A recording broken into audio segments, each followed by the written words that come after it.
have to teach. Culture doesn't happen on its own. Culture has to be fostered, and people have to, then be engaged in it. You have to almost force those things to happen, and then it becomes habit over time. Leaders have to encourage it and exemplify it and communicate it and expect it. Why are they not engaged in these things that we're trying to do? If they're not engaged, are they really engaged in what they're doing? So you want to, kind of take a little bit deeper dive on what they're doing, and maybe you need to find out, are they really engaged in what they're supposed to be doing?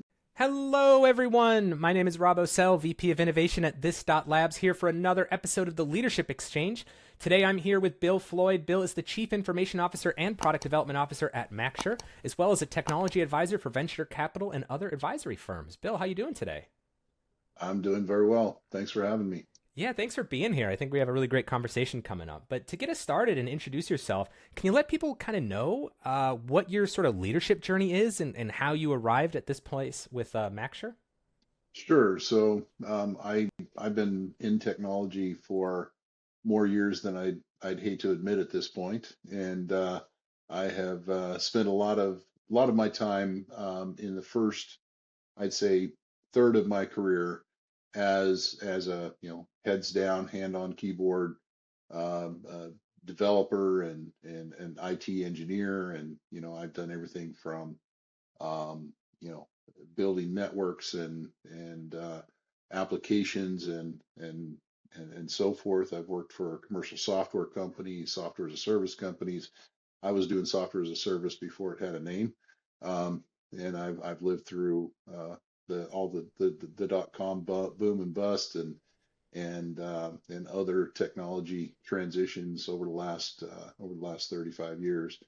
And I've been in a leadership position like this for the last 25 years of my career, and from startups to enterprise public companies. Yeah, it's really interesting that technology is such a young person's game in general, and how much value there is in just having the wisdom of been through a couple of these cycles. I mean, I came into the industry around the '08 bubble, and now that's almost 17 years ago. I mean, you're a dinosaur if you're in tech Yeah, at this point, and that you feels knew like it that was era. yesterday, right? Right. And I think it's really great when you have that ability to have seen those cycles. I think it puts you in a good position for dealing with some of the things that we are encountering today. Because when you're younger in your career and you're facing these things, even as a leader, you just don't have that wisdom of how unprecedented is the situation that we find ourselves in versus, how much does it somewhat feel like trends that have happened before? Yeah, I think that having a few scars on your back is a good thing. And my father used to say, if you're not successful, then you're learning. And we learn more from our failures, more from the downturns than we do when things are, blowing and going, and technology's doing all the great things that it can do for us. There always seems to be a lot of hype and a lot of expectations. AI has been around for 30 years, Yeah, right? exactly. In different shapes and forms. It's just now that we put AI in the hands of, we've democratized it, right? We've made it easy for people to access and to leverage, and that's what's changed. And you don't have to be an AI expert to leverage AI anymore. And so now what we're seeing is now everybody is thinking they're an AI expert, and there's going to be a downside to that at some point, right? So it's one of those things where expectations get out of control, they get overhyped, and people start thinking that this is just going to continue forever. And then when the reality hits and um, things don't go as well as everybody expected, then things start to go south. Yeah, Not you'd forever, really but think for some time. Yeah, you'd really think we'd learn our lesson of this idea of looking at a very short line and then saying, oh, that slope will continue that way forever. Because we just came out of a few years where after the pandemic, it seemed like, or during the pandemic, it seemed like things were going to be really terrible for tech industry. And then all of a sudden, it looked like it will be the richest gold rush era of tech ever. Every stock was at the absolute peak it had ever been in history. Everybody was hiring every single person that could possibly exist. And they were like, if this continues forward, we're going to all be the richest companies ever. And not even 2 years after that, people are worried that the industry is about to die and implode because AI is going to replace every single person that works. So I'm getting whiplash from trying to follow people projecting out line slopes, off into the Yeah. horizon. You'd think we would just slow down for a second and maybe, Well, you'd think we'd learn our lesson, right? Because the same thing happened back in the dot-com era, right? Companies were overhyped. They weren't even making money, and they were had 100 million billion-dollar valuations and going public. And when the smoke and mirrors started to become more translucent, then they saw the downside, and that's going to happen. It's obviously not. I think there is a lot of promise with AI. I think there's a lot of promise in how it's going to help us. I don't think it's going to replace anybody. Myself, it's going to replace a few people.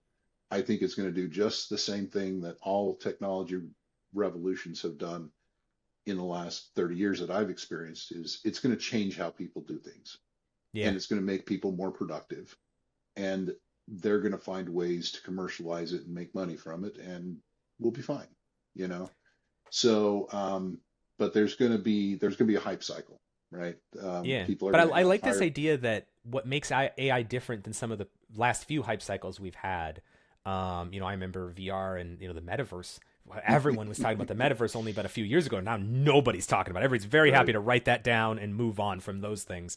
But I think what makes this different, and I didn't think about it until you described it in this way, is that AI is kind of like, or the current versions, like the generative kind of revolution we've had now, is a bit like the launch of the internet was, right? It's that Mhm. democratization. The internet didn't start in 95 or 96, No, right? it was It's 20 years old before that happened, yeah, right. I mean, right? like it was a long time before that, from DARPA and the Usenet communities and all that kind of Mhm. stuff. But it was the World Wide Web that really democratized it, and suddenly Right. that was that big revolution. I like that idea that AI has been around in various forms for a long time, but maybe what's different about this cycle is that democratization piece, that idea that now it's available for everyone instead of just the elite or the select few.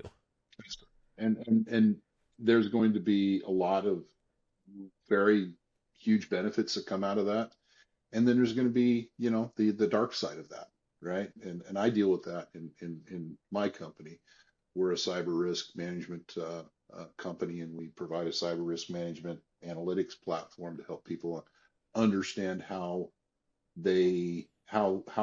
what their risk is and how to quantify that, how to mitigate that. And um, the advent of and democratization of AI is the bad guys have that as a tool now. Yeah. And so it's like a gun, right? A gun's a good defense mechanism, and it's also a good offensive mechanism. So you got to use it on both sides. Yeah, that's really interesting. Another thing that oh, do you need a second? Yeah. Sorry, my No, you're wife no, has you're to get totally fine. something. Like I said, we have the ability to edit, so just so You Luke, can pay cut attention to you can this. cut that out. Yeah, no, absolutely. We'll just wait for a second. It was a perfect question cut, so it'll be really clean. Okay. I just got to think about how I'm going to bridge that now. Um, we were talking about risk. Luke, we're still cutting. Luke, we're still cutting. Luke's the editor. Hi, Luke. Okay.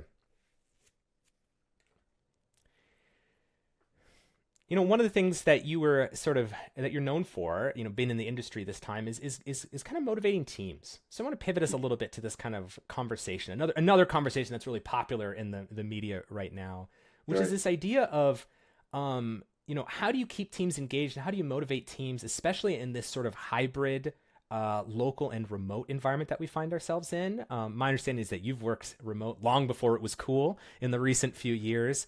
And, we've really seen a big push, both a push towards remote and then a big counter push away from it and back to return to office, which has had a variety of different effects. Just kind of curious your thoughts on this sort of phenomenon that's happening now and how you approach it on your teams.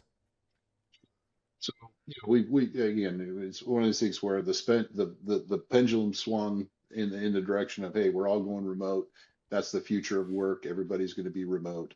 And now the pendulum is swinging back the other direction, saying, well, again, I'm looking for the information that says it doesn't work, because I've been doing remote work and had remote teams for 35 years. And it was before they even had a name for outsourcing. I've been working with offshore teams for that long, and so I've had to adapt to it. And so when COVID hit, we didn't blink our eye. It was Right. We were already, 60% of the company I was working for were already remote. They never came into the office. And so I think that we have to bring the pendulum back into the middle and accommodate the fact that people are going to work remote at some point. And they need to have the flexibility to work remotely if they need to, if that's a way that they can be more productive, and provide them the tools to allow for that. And there is a need for people to come into the office if there's any way that can happen, because face to face, working together, having collaboration, building culture, and helping people know and be able to look them in the eye and have one-on-one conversations with them. Those are all important. It's all important. But saying that you have to be 5 days in the office to do that is a bit extreme. And saying that you can foster that with 100% remote is also an extreme. So we have to, what I've done with in my career is you have to foster both. You Yeah. have to have elements of building culture and fostering collaboration and fostering innovation and personal communication by putting things in place so that people actually reach out to each other and they communicate each other and they have one-on-one conversations, and that you have one-on-one conversations, and you have to live that as a leader. You have to set the example. Of course, you have to set the policies, but then you have to live those policies, right? And so you have to um, foster people's communication Yeah. to help them to feel comfortable reaching out to each other, accepting calls from each other, having face to face. The policy should be turn your camera on when you're in virtual meetings, whether they're one on one or they're with teams or they're with their large group. Turn your camera on so people can see you, people can see your reaction, people can see that you're engaged. And then remotely, and allowing people to work remotely, that's on us as leaders to put the proper mechanisms and measurements and metrics in place and objectives so that people are measured on what they produce, not on whether or not they're clocking in, Exactly right? right. Right. So they should be measured on their output and their productivity, and they're meeting their OKRs, right? That's what most people refer to their objectives and performance objectives. And if they're meeting their performance objectives that you established mutually with them, then why do you care where they work, Yeah, right? that's a conversation I've had with a number of leaders and managers. And I'm always surprised when it sort of baffles people, but they're like, "Well, how do I know if my people are working?" And I said, "Well, are you happy with what they produced? Like, are your stakeholders happy? Are your customers happy?" And they said, "Well, yes, but how do I know I'm getting the most out of them that I could?" And I was like, that was never the paradigm. And by the way, you weren't getting that when they were in the office either. Right. How did you measure that when they were in the office? It should be no different, right? Are you standing over their shoulder? Are you the pointy-haired man standing over their shoulder, observing what they're doing on a day-to-day basis? No. You put measurement objectives and establish those for them, whether they're in the office or out of the office. And if they're meeting those objectives, then they're doing their job. Now, if you didn't establish the right objectives, then that's on you, Yeah, yeah, right? yeah. If they're And done with all your objectives by Tuesday of the week, you right, gotta. yeah, then something's wrong. So that's something, and it's hard. I'm not going to say that it's easy. It is harder to manage hybrid or remote teams than it is to manage people in the office. Because yes, you can walk around. Yes, you can see people face to face. Yes, you can look over their shoulder. And are they afraid that they might get seen doing something other than their work? Yeah, there's that aspect of it. But again, I don't want to be the pointy-haired man, looking over people's shoulder and observing, being the micromanager of what they do on a day-to-day basis. I want them to be engaged and motivated and working towards their objectives and developing their career um, in the way that they want to do that and meeting the objectives that I've set for them, because that's what's going to benefit the business. Yeah, I like that idea, right? And I think just if you find yourself going down the path of saying, my workers are trying to get something over on me, this leads you to so many, logical but really counterproductive things. You see the sort of rise of click trackers, of companies. Speaking of AI, companies that are using some AI to detect people's work output and Mm-hmm. what they're doing at any given point in time, and how, whether they're doing well or not doing well, and this kind of surveillance mentality, this idea that you're going to have the cameras on you at all times. I Yeah, don't know that that keeps people particularly engaged. no, and I look at it as, how would I feel if somebody were doing that to me? Right? How would I react if my bosses, and that's typically how I work. I'm in positions where I have more than one boss. But if they were looking over my shoulder or watching me or observing me on a day-to-day basis, making sure that I'm doing what I'm supposed to be doing, that's I like to think, if you're a leader, you should be out in front and people should be willing to follow you, as opposed to leading from behind and cracking the whip or prodding people to move in the direction that you want them to go, right? So I would rather be the leader that's setting the direction, setting the example, setting clear vision, clear objectives, and then let the team members work together and collaborate to meet those objectives, and let them do it the way that they feel is going to be the most productive and more, and then that's what's going to keep them engaged, because that's going to make them feel like they're adding value and that they're contributing and that their contributions are appreciated and recognized. All right. Well, we have more of this conversation, but first, just take a moment to thank today's sponsor, This.Labs. This episode is brought to you by This.Labs, the experts in modern web development and consulting. If you're looking to scale up your development teams efficiently, or if you need assistance in turning your innovative ideas into reality with robust proofs of concept, This.Labs has you covered. Here at This.Labs, we don't just build software, we build partnerships. We collaborate closely with your team to understand your unique challenges and craft tailored solutions that drive real results. Join the many companies that have accelerated their growth and innovation with the help of This.Labs. Visit this.co to discover how we can help you take your projects to the next level. Thanks to This.Labs for sponsoring this episode, and of course for allowing me to have such great conversations with people like Bill. All right, back to our conversation. So, Bill, the other side of this that I want to talk about is that for the people that are pushing for like remote work only, right, or never going back to the office, one of the things that I think is really interesting by this is that, as somebody reminded me earlier today, this beginning of the pandemic was almost 5 years ago, which means that for some people, they've been working for 5 years in this industry and have never worked in an office place. And we've talked about how technology is a young person's game. These are senior engineers. Some of them are becoming leaders in the organization, and they have never worked in an office. And I think we're not being completely honest with people about some of the benefits of being in the office as well. To kind of, you've talked a little bit about the trade-offs that have happened there.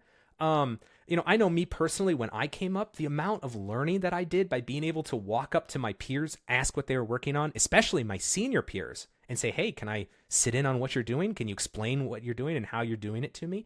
That collaboration is so valuable. I think there's a decent chunk of the population that's working right now that just has never experienced this. So, how do we demonstrate that? Like, how do we get people to understand that value? Or is there a way to replicate that collaboration that we used to have from working in the office in a remote environment?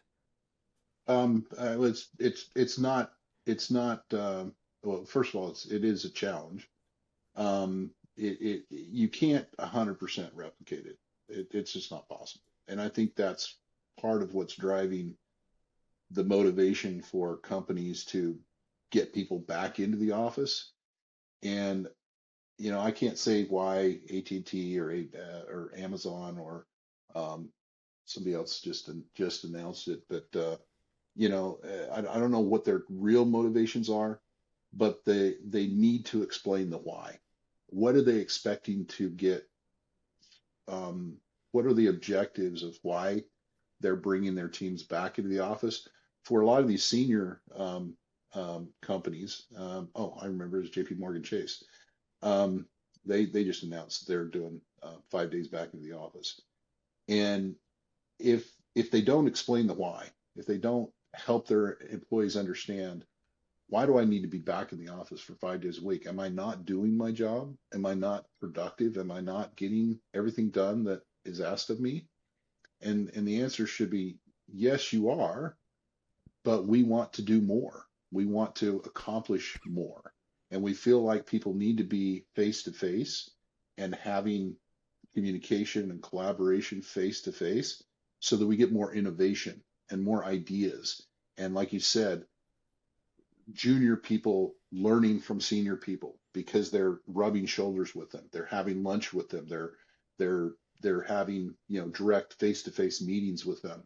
And so there's a level of like as we've talked about communication and collaboration and innovation and idea sharing that gets lost, and it frankly does get lost in 100% remote environment.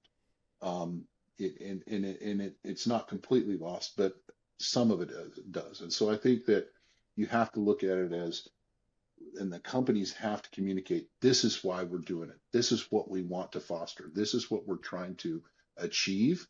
And we don't think it's possible any other way than having people back in the office and Yeah. having those kinds of face-to-face Well, interactions. I'll say that like I know a number of leaders are worried that the remote work is making people less productive. I think the studies bear out quite the opposite. But, and I know you've been doing this since before the pandemic. I've been doing it since before the pandemic. So I've seen teams long before we were forced to work remotely be remote. Mhm. And if there's anything I've seen, it's almost that people are too productive. It's that people, once they've become remote workers, and like I said, a decent number of people working now have only ever been remote workers, you sort of get into this habit of you log in, you start working. When you're done working, you disconnect, you log out, and you're done. There hasn't been that sort of like that team culture fostering that's been going on. Mhm. For maybe teams that were like together and then they became remote, they took some of that culture with them and they keep up with each other and they keep going. But I've had to work really hard with my teams to tell them, guys, I want you to take a minute, be slightly less efficient each day, and just talk to each other. Yeah. And I try Be to lead by friends. example. I'll sit in a public channel with like a video chat open by myself and just say, guys, I'm working. If you want to pop in to say hi, or if you have a question or anything, just hang out, right? And sometimes people just join. They don't really want to talk. They just want to work with somebody else. But if you don't create those spaces, if you don't really push people to do it, I think it's very easy remotely to fall into a very disconnected type of culture where everyone is, respects the people they work with, but it's very transactional. Yeah. Everything is just very, I do my So job. yeah, it's transactional and it becomes just I'm going to get my work done as opposed to I'm working with a team towards a significant um, advancement. And like I said, I think that what gets lost in that process of being 100% remote, and if you don't foster those interactions, is the idea sharing and the innovation and the commitment to team and the culture of feeling like you belong to something and that you're doing something important.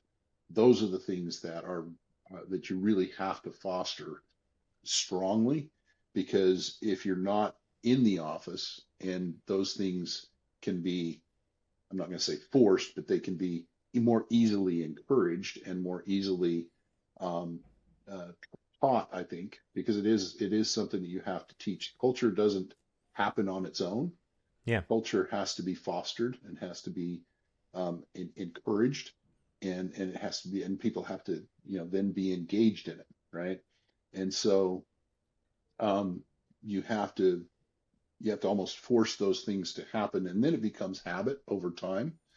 But as Yeah, I like that. leaders, right, leaders have to encourage it and exemplify it and communicate it and expect it, right? And if people aren't engaged, then you start have to ask, why not? Why are they not engaged in these things that we're trying to do? If they're not engaged, are they really engaged in what they're doing? So you want to, kind of take a little bit deeper dive on what they're doing, and maybe you need to find I out, are like they really engaged in what they're supposed to be doing? So Yeah, I like that idea that it's not just you have to explain the why, but people have to understand the why. And yeah, again, if they've mostly worked remotely, the idea of what you get by working in the office and being collaborative won't make sense unless you've been collaborative remotely and experienced what makes collaborative working difficult remotely. Because I feel like you can walk naturally to that position of wanting to be back into the office if you have a highly collaborative remote workforce and they're like, oh, this would be so much easier if we were just in the same room with one whiteboard and we could just work this out. And you're like, yeah, hey, let's go to the office on this day.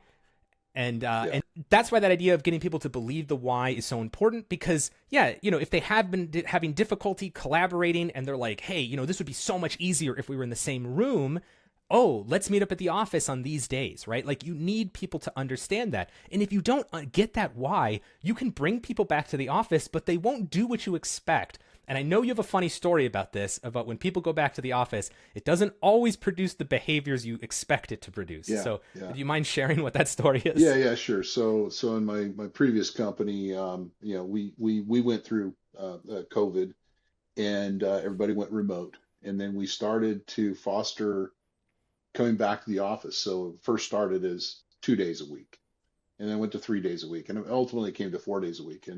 And what I noticed was that when we had team meetings, or when we had group meetings, or all hands meetings, nobody came into the conference room to meet. I'm like, where is everybody? We're in the office. Why aren't you here?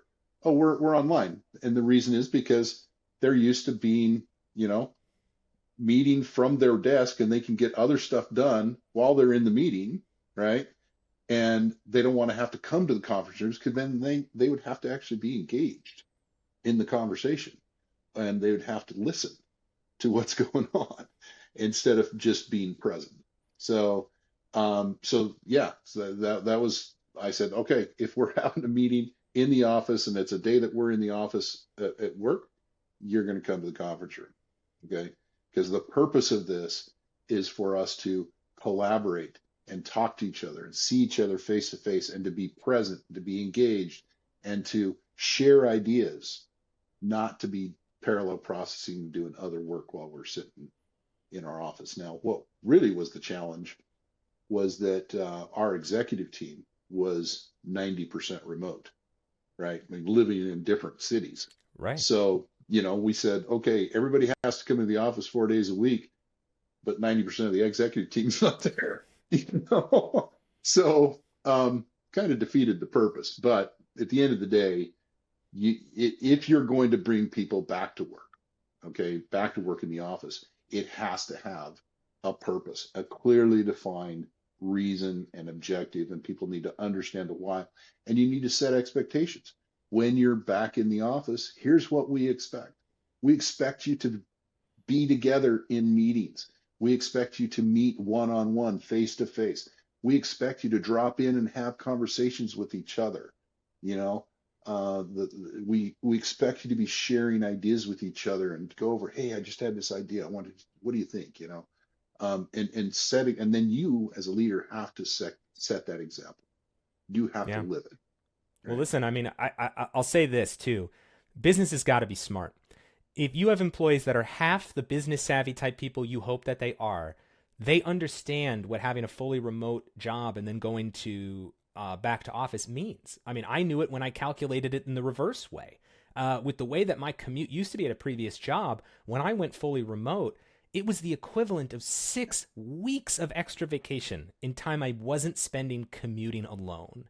And Mhm. the idea that companies think that people, again, smart people, their best engineers and their best workers, aren't aware of this fact and need to be met somewhere in the middle. That doesn't necessarily have to mean monetarily, but you need to understand that there needs to be a pretty compelling why and a very engaging story going on if to create a situation where people are happy to go back into the office. And I think businesses really got to be willing to meet people here, because 5 years or more of having a certain sort of benefit and then having that stripped away is going to cause attrition at more likely the highest ranks of your organization, the people that are the most mobile and have the most transferable skills, than it will at the lower ranks of your organization. And that will start causing problems for people down the road. I don't know. I'll give you the last thought on kind of what this could mean if people don't handle this well. Yeah, I think that, and I mentioned this before, and I don't have any actual data on this, so this is my supposition. But knowing how executive teams work, um, I think there's a bit of planning here that saying people have to be back in the office 5 days a week is a backdoor way of getting some people to resign and leave the organization without having to have a reduction in force and pay them out severance. That's my theory. Okay.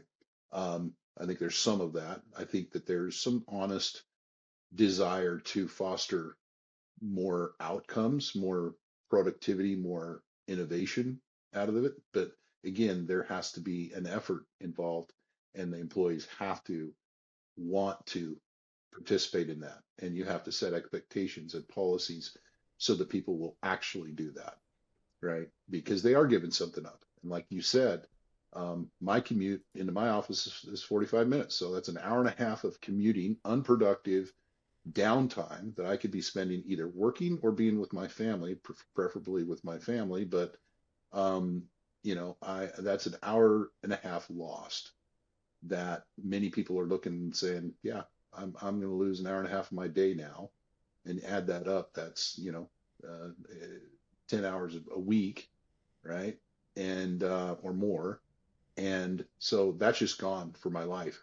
And so there better be a pretty dang good reason why I'm going back into the office. Well, hey, no company is lining up to let those people commute on the clock. Every Yeah, business leader would scoff out of their mind on that right. proposition. Your But clock but starts when you would walk out the door, right? yeah, but yet believe that so many workers can swallow that being on their clock. Right. And I think that's where business leaders just have to be smart. There can be, as you said, a why that will draw people back to the office because it is delivering results for them and their team and their careers. But it can't just be done by force. Right. Well, it At is being least done not by well. force, but it's people have to see the outcome, the benefit, the reason Or I'm sorry, yeah, why, yeah, yeah, right? Because it is by force. It's like, hey, you come back to the office 5 days a week or you're fired.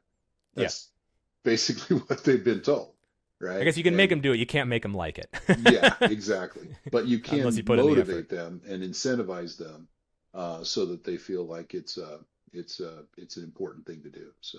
Awesome. Well, listen, that brings us to the end of our time. For people that are interested in connecting with you or finding out more about this, can you let them know where they can find you online? Sure. So LinkedIn, William Floyd. I'm the William Floyd on LinkedIn. I joined LinkedIn 20 years ago, and so I was an early adopter, and so you can find me there, or you can send me an email to wh_floyd@hotmail.com. Wonderful. Well, that's going to be it for us today. Thank you so much, Bill, for being our guest, and thanks to each of you for listening. Hope to see you all next time. And as we close out, we'd just like to thank today's sponsor, This.Labs, one more time, who would like me to remind you that sometimes it's hard to bridge the gap between business objectives and tech implementation, and it can get messy. Us at This are trusted by top names like Meta, Google, and T-Mobile, and we love helping business leaders fulfill their strategic digital initiatives. Check us out at this.co. One more time, that's THISDOT.co. Thanks, everybody. All See you right. next time. Thanks, Rob.